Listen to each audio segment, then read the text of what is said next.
Can you imagine a place where poor innocent little puppies are mistreated and live with almost no human contact with no room to run and play? It's sad, but such a place does in fact exist, and they are called puppy mills. I've been doing a lot of research on this topic, and I think that you should care about it because little do you know, those cute little puppies that are jumping up and down in the mall store window most likely came from a puppy mill.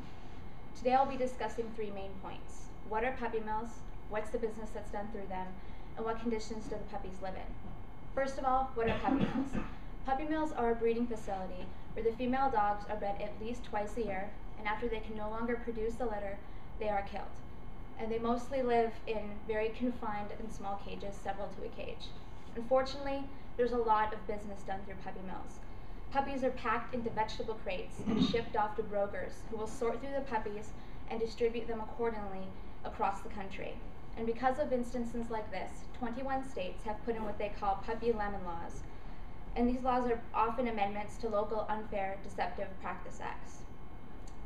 However, a lot of puppy mill breeders have been able to evade these laws by taking to the internet. And what they'll do is they'll disguise themselves as small-scale, mom-and-pop-like puppy shops that really care about the quality of the dog, when in fact they're actually large-scale organizations that care much more about selling and making a profit than they do the actual health of the animal. Which of course brings me to the conditions. In an undercover investigation, PETA.com discovered in an Arkansas puppy mill that they had cages hanging from the ceiling of an unheated cinder block building.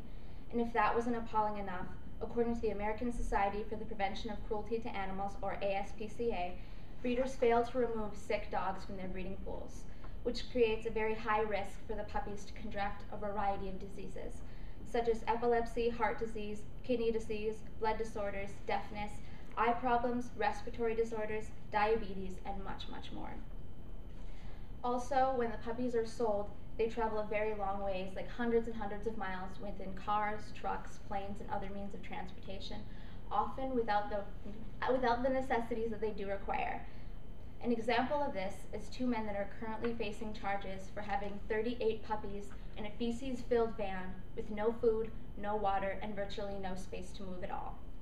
And because of other instances like this, puppies suffer from malnutrition, they have almost no veterinary care, a very lack of socialization with people, and exposure to the elements. And because of the lack of socialization, they have developed a very fearful attitude toward humans, which obviously isn't good if you're trying to sell these puppies to families with little kids. So as you can gather from the information that I've given you, puppy mills are not a very good place, not just for puppies, but for any type of animal. And I covered what they are, the business that's going through them, and the conditions that they live in. And I would advise you to think twice before you go to a mall and buy a puppy there. Maybe rather go to a shelter and rescue an animal so we can stop the vicious circle that is puppy mills. Thank you.